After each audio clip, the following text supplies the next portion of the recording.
vídeo de hoje vamos falar sobre o subtema de degradação dos metais.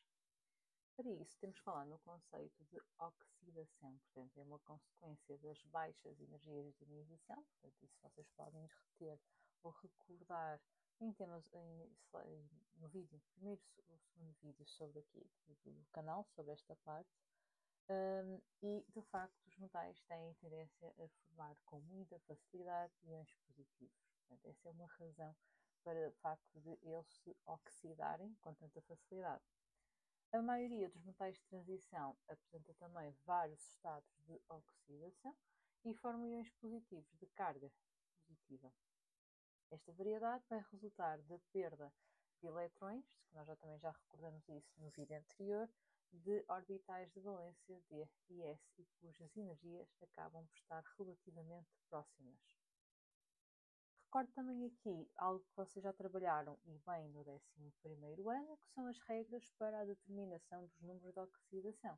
Portanto, o número de oxidação de um átomo de um elemento no seu estado livre ou fazendo parte de uma substância elementar é zero. Portanto, temos aqui o exemplo de algumas substâncias elementares ou alguns elementos que estão na forma de átomo no seu estado livre. Portanto, todos estes têm número de oxidação zero.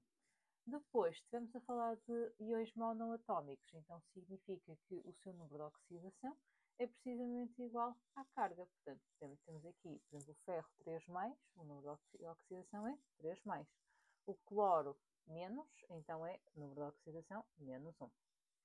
Não esquecer que os metais alcalinos, que nós já sabemos que se encontram no grupo 1 e que formam facilmente íons monopositivos, então o seu número de oxidação é sempre +1. Já os metais alcalino-terrosos têm o número de oxidação +2, porque eles encontram-se no grupo 2 da tabela periódica e formam facilmente íons dipositivos. Temos aqui outros exemplos, por exemplo, a prata, prata mais, ou seja, o número de oxidação é +1, o alumínio 3+, então ficaria o número de oxidação +3. No entanto, nestes casos, vocês têm que trabalhar com o número de oxidação não só do íon, ou se ele tiver inserido uma molécula, terão que ver o resultado total. Nas substâncias compostas, o número de oxidação do hidrogênio é sempre +1, com exceção quando eles formam hidretos. E o que é um hidreto? Portanto, o hidreto é aqui a junção do metal com um hidrogênio, aí já terá número de oxidação -1. Nas substâncias compostas relativamente ao número de oxidação do oxigênio, ele normalmente é -2, mas também temos aqui a exceção dos peróxidos, em que é -1, e no caso apenas do fluoreto de oxigênio, que é +2. Nas substâncias compostas, o flúor apresenta sempre número de oxidação -1, e a soma algébrica dos números de oxidação de todos os átomos de uma molécula é igual a 0. Por exemplo, aqui no CO2 vocês podem utilizar isso, sabendo que o número de oxidação do oxigênio é -2, podem utilizar para depois resolver aqui a equação e descobrir o número de oxidação do carbono. Já se tiverem um átomo, ou seja, já se tiverem os átomos no íon poliatómico, a soma dos seus números de oxidação vai ser igual à carga do íon. Outros conceitos também que é necessário recuperar. Há uma diferença entre espécie oxidada e, não se esquecer, e agente oxidante, está bem? Ou seja, a espécie que sofre redução, ou seja, que recebe eletrões, chama-se de espécie reduzida. E quando isso acontece, a sua variação do número de oxidação é negativo porque o seu número de oxidação diminui.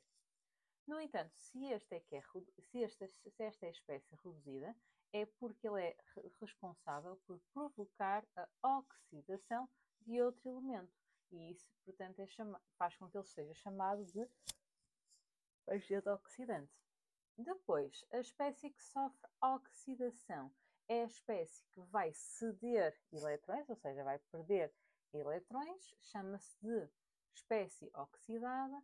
O seu número de oxidação vai aumentar, que vai fazer então com que a variação do número de oxidação seja positivo. No entanto, se esta espécie é oxidada, é porque vai ser responsável por reduzir a outra espécie, daí chamar-se de agente redutor. Ok, agora vamos falar sobre os processos químicos que estão envolvidos na corrosão de um objeto de ferro em contacto com uma gota de água. Mais em concretamente, ao nível da atmosfera, esta é rica em oxigênio, em vapor de água, e faz com que, neste caso, os metais acabam por ter as melhores condições possíveis para se oxidarem. Portanto, em processos que nós designamos de corrosão atmosférica. E quando o ferro enferruja, no fundo, vai-se levar à formação do chamado óxido ferro hidratado, cujo grau de hidratação, ou seja, daí aquela incógnita, poderá ser variável. Como a ferrugem, que é o óxido de ferro hidratado, é permeável ao ar e à umidade, faz com que a corrosão seja contínua, ou seja, que ele volta a entrar, portanto, no sistema e a correr o ferro. A corrosão dos metais está associada a fenómenos de oxidação, ou seja, redução que conduzem à formação de óxidos, hidróxidos, sulfuretos ou carbonatos. Temos aqui um exemplo da oxidação do cobre exposto ao ar, que consiste na formação de uma camada de sais de cobre mais ou cobre 2 mais, que é chamado de verdete, e que é uma mistura de óxido de cobre e carbonato de cobre. Portanto, resumindo, na corrosão dos metais formam-se óxidos, hidróxidos, sulfuretos ou carbonatos. A presença de oxigênio e de água é decisiva, ou seja, é um fator que contribui para a corrosão, e ela é favorecida pela presença de ácidos ou substâncias iónicas. Portanto, resumindo também novamente os fatores de que depende a corrosão, temos o grau de umidade, concentração de oxigênio dissolvido na água e o próprio pH do meio. Portanto, a corrosão metálica ela é favorecida em meio ácido, na medida em que estas semi-reações de redução o são. Por exemplo, o caso das chuvas ácidas que promovem a corrosão. Agora, por que a corrosão é mais intensa em zonas junto ao oceano? Isto está relacionado essencialmente com o facto de as substâncias iónicas favorecerem a corrosão metálica. Porquê? Porque vão contribuir para aumentar a condutividade elétrica da solução e vão, por sua vez, facilitar que os íons migrem.